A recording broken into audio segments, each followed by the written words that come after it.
Ignis एक dragon था। वो सच में बहुत बड़ा था। उसके स्केल्स डार्क ऑब्सीडियन थे। वो एक माउंटेन के बहुत अंदर रहता था। उसकी केव का नाम ग्लूम डीप था। वो हमेशा डार्क और कोल्ड रहती थी। उसके एंट्रेंस से अक्सर स्मोक निकलता था।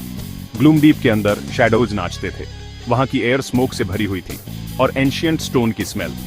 इग्निस एक साइलेंट शैडो की तरह मूव करता था। वो वहां अकेला लिविंग थिंग था। वो काफी सालों से अकेला था।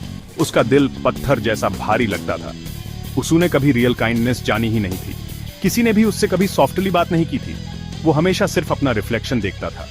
केव फ्लोर पर बने शांत डार्क पूल्स में एक बहुत बड़ा स्कैरी ड्रैगन हमेशा उसे पलटकर घूरता था। उसे लगता था कि वो बस वही हो सकता है। ग्लूम डीप माउंटेन से ज्यादा दूर नहीं था ओक हेवन। वो एक छोटा सा पीसफुल सा विलेज था, पर विलेजर्स एक बड़े फायर के साथ जीते थे। उन्हें माउंटेन वाले ड्रैगन से डर लगता था। वो इग्निस के बारे में स्कैरी स्टोरीज सुनाते थे। बच्चे तो उसका नाम सुनते ही हडल हो जाते थे। वो उसका फायरी डिस्ट्रक्टिव रेज इमेजिन करते थे। उसका शैडो उनके माइंड्स में बड़ा होकर छाया हुआ था। ब्लैकवुड फॉरेस्ट माउंटेन के पास था। विलेजर्स हमेशा इस डार्क वुड से बचते थे। वो मानते थे कि फॉरेस्ट उसी से कर्स्ड है। कोई भी ज्यादा पास वेंचर करने की हिम्मत नहीं करता था। वो कहते थे कि ट्रीज विस्पर करके वार्निंग्स देते हैं और उसकी डेप्थ से स्ट्रेंज साउंड्स गूंजते थे। अगर शीप मिसिंग हो जाती तो इग्निस को ब्लेम किया जाता था। अगर हार्वेस्ट पुअर होता तो ये उसकी फॉल्ट थी। वो उनके सारे टेल्स का मॉन्स्टर था। ओक हेवन के शांत गांव में आन्या नाम की एक छोटी लड़की रहती थी। वो कद में छोटी थी, पर उसकी स्पिरिट बहुत बड़ी थी। उसका दिल करेज से भरा हुआ था, एक ऐसी खूबी जो उसे दूसरों से अलग बनाती थी। आन्या को अपने आसपास की दुनिया के बारे में जानने की बहुत ज्यादा क्यूरियोसिटी थी। हमेशा नई चीजें एक्सप्लोर करने और सीखने के लिए ईगर रहती थी। वो चैलेंजेस का सामना डटकर करती थी, कभी भी डर को अपने एक्शंस पर हावी नहीं होने देती थी। अक्सर वो दूर फॉरेस्ट की तरफ देखती रहती थी और सोचती थी कि उसमें क्या मिस्ट्रीज छुपी होंगी। गांव के एल्डर्स वहां रहने वाले एक ड्रैगन के बारे में बताते थे और आन्या सोचती थी कि क्या वो टेल्स सच्ची हैं। उन डरावनी स्टोरीज के बावजूद उसे उस अननोन की तरफ एक अजीब सा खिंचाव महसूस होता था। एक सनी मॉर्निंग गांव में एक न्यूज से हलचल मच गई। आन्या का फेवरेट लैम्ब फलफी मिसिंग हो गया था। फलफी आन्या के लिए सिर्फ एक पेट नहीं था, वो उसका सबसे प्यारा कंपेनियन था। उसने बिना थके फील्ड्स में उसे सर्च किया, अपने प्यारे लैम्ब को आवाज लगाते हुए। जब होप बिल्कुल खत्म सी हो गई थी, उसे दूर से एक हल्की दुख भरी ब्लीट सुनाई दी। आवाज जैसे ऑमिनस ब्लैकवुड फॉरेस्ट के किनारे से आ रही थी। फलफी को रेस्क्यू करने के लिए डिटरमिन्ड आन्या जानती थी कि उसे फॉरेस्ट में वेंचर करना ही होगा। फलफी के लिए उसका लव अटूट था, उसके किसी भी फियर से ज्यादा स्ट्रांग। पक्के रिजॉल्व से भरे दिल के साथ वो टॉल और ब्रेव खड़ी हुई। आन्या ने ब्लैकवुड में एंटर करने का ब्रेव डिसीजन लिया, आगे चाहे जो भी डेंजर्स हों। वो डेंस वुड्स में चली गई। उसका माइंड फलफी को ढूंढने पर सेट था। उसके हाथ में उसने एक छोटा टिमटिमाता हुआ लैंटर्न पकड़ा हुआ था, अपना रास्ता लाइट करने के लिए। और अपनी पॉकेट में उसने एक स्वीट ब्रेड का पीस रख लिया, आगे की जर्नी के लिए एक छोटा सा कंफर्ट। Gap 3S। अनन्या बहुत देर तक चलती रही। उसके नन्हे पैरों के नीचे जंगल की जमीन पर बिखरे पत्तों और टहनियों की क्रंचिंग साउंड आ रही थी। सूरज डूबने लगा था, जिसकी वजह से लंबी परछाइयां बन रही थीं और जंगल और भी मिस्टीरियस और डरावना लग रहा था। जंगल का रास्ता घुमावदार था, हर मोड़ पर और घना अंधेरा जंगल दिखता था। उसने इस जगह के बारे में कहानियां सुनी थीं, जानवरों और जादू की कहानियां, लेकिन वो पहले कभी इतनी दूर नहीं आई थी। आखिरकार उसे दूर एक काला पहाड़ दिखा जो बहुत बड़ा लग रहा था। उसकी छोटी धुंध से ढकी हुई थी। यह एक डरावना नजारा था, लेकिन अनन्या को उसकी तरफ एक अजीब सा खिंचाव महसूस हुआ। और ग्लूम डीप गुफा का बड़ा सा मुंह, एक ऐसी जगह जिसके बारे में गांव के बड़े बुजुर्ग धीमी आवाज में बातें करते थे। कहा जाता था कि यह एक ड्रैगन का घर है, एक ऐसा जीव जिसके किस्से मशहूर थे और जिससे सब डरते थे। ये कहानियों से भी ज्यादा बड़ा लग रहा था। उसका एंट्रेंस इतना चौड़ा था कि एक घर निगल ले। अंदर का अंधेरा ऐसा लग रहा था जैसे उसमें अपनी ही जान हो और वो धड़क रहा हो। उसके एंट्रेंस से धीरे धीरे धुआं निकल रहा था। यह इस बात का साइन था कि अंदर कोई चीज या कोई जरूर था। अनन्या का दिल जोर जोर से धड़क रहा था, लेकिन उसे पता था कि उसे आगे बढ़ना ही होगा। उसने एक गहरी सांस ली। उस विशाल गुफा के सामने खुद को छोटा और अनइम्पोर्टेंट महसूस कर रही थी, लेकिन वो डिटरमाइंड थी। उसका इरादा पहाड़ जितना ही मजबूत था।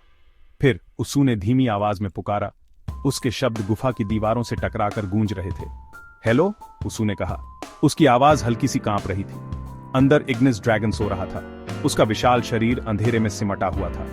वो पुराने जमाने के सपने देख रहा था, आसमान में आजादी से उड़ने के। उसे एक छोटी सी अनजानी आवाज सुनाई दी, एक ऐसी आवाज जो उन जंगल के जीवों की नहीं थी जिनकी उसे आदत थी।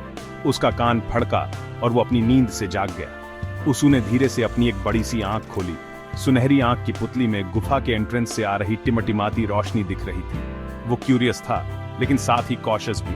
उसे एक छोटी सी टिमटिमाती हुई रोशनी दिखी, एक लैंटर्न जो एक छोटे से फिगर ने पकड़ा हुआ था। वो एक इंसान का बच्चा था जिसे उसू ने कई सालों से नहीं देखा था। एक इंसान का बच्चा उसकी गुफा के एंट्रेंस पर खड़ा था। उसकी आंखें डर और डिटर्मिनेशन के मिक्स एक्सप्रेशन से बड़ी हो गई थी। वो बहादुर थी, ये वो देख सकता था। उसू ने कभी किसी इंसान को इतने करीब से नहीं देखा था और वो इंट्रिग्ड था। उसे यहाँ उसकी गुफा में कौन सी चीज ला सकती थी। उसे गुस्सा नहीं बल्कि हल्की सी हैरानी हुई। ये बच्चा अलग था और वो जानना चाहता था कि क्यों। अनन्या ना चिल्लाई ना भागी, वो अपनी जगह पर डटी रही। उसका दिल जोर से धड़क रहा था लेकिन उसका इरादा पक्का था। वो अपनी जगह पर डटी रही, बहादुर और शांत। उसकी आंखें ड्रैगन की आंखों से हटी नहीं।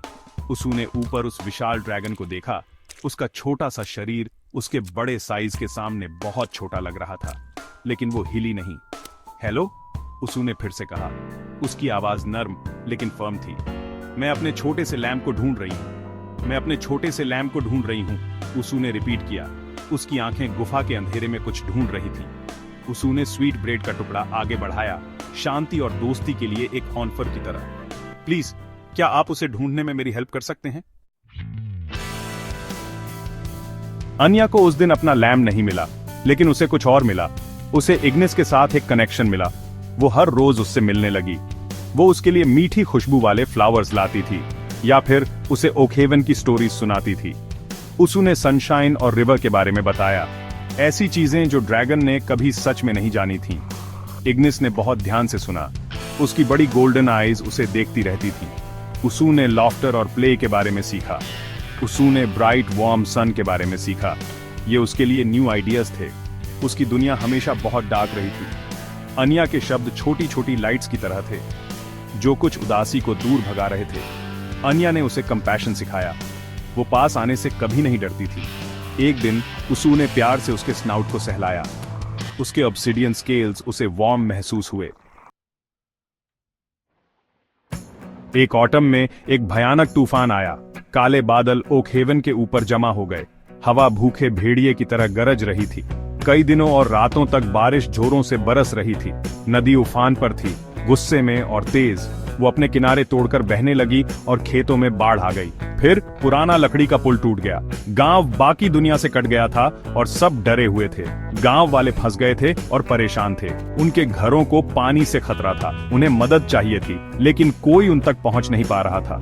अन्या जानती थी कि उनकी मदद कौन कर सकता है। इग्निस ताकतवर था, बहुत ताकतवर। वो तूफान के बीच से होते हुए ग्लूमडीप की तरफ दौड़ी।